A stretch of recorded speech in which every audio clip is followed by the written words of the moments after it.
I just remember the family being thrown into chaos. A lot of pain, a lot of tears.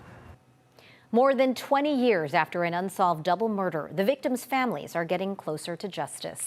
Good evening and thanks for joining us. I'm Marcella Lee. In 2002, 2 bodies were found in El Cajon. Now, finally, the accused killer is on trial, and right now we are waiting on the verdict.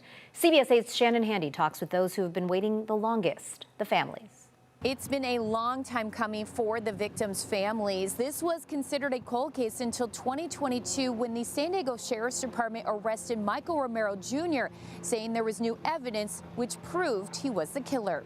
I remember that day like it was yesterday. Arlene Pogue will never forget the day her brother, 30-year-old Patrick Greene, and nephew, 17-year-old Brandon Vigil, were killed. It was January 21st, 2003. San Diego Sheriff's deputies responded to a report of gunshots in unincorporated El Cajon on the 2100 block of Willow Glen Drive. When they arrived, they found Greene and Vigil lying on the side of the road. Attorneys say both were shot execution style. I woke up at 5 in the morning, and that's when I saw Patrick wasn't there. And right away, it wasn't like him. And that's when we started calling around. She saw the news in the morning and started crying because she said she recognized Patrick's shoes. I spoke with Arlene outside El Cajon Court alongside her and Patrick's mother, as well as Brandon's other grandmother. They've been here since last week when the double murder trial against Michael Romero Jr. got underway. Cameras were not allowed inside the courtroom where prosecutors detailed the crime and what led to Romero's arrest. In 2021, a friend of Romero's approached the DA's office while facing charges for premeditated murder. He struck a deal for lesser charges and $16,000 from the state's witness protection program for rent and food. In exchange, he said he would get Romero to admit to the killings, ultimately obtaining a confession while wearing a wire. Family members say they always had their suspicions. I feel good to find out who did it.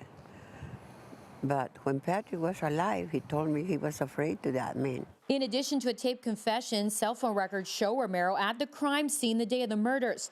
But during testimony, Romero said he lied about being the shooter only to look tough to his friend. And while he admitted he was there, he explained it was another man he was with that night who pulled the trigger. As for a motive, it's still unclear.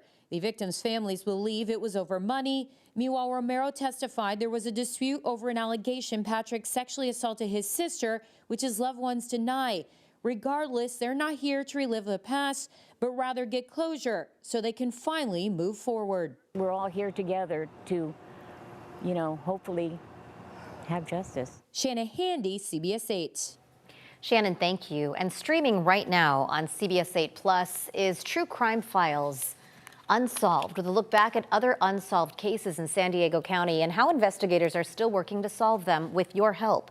Stream anytime on CBS 8 Plus. Download on your TV and watch for free.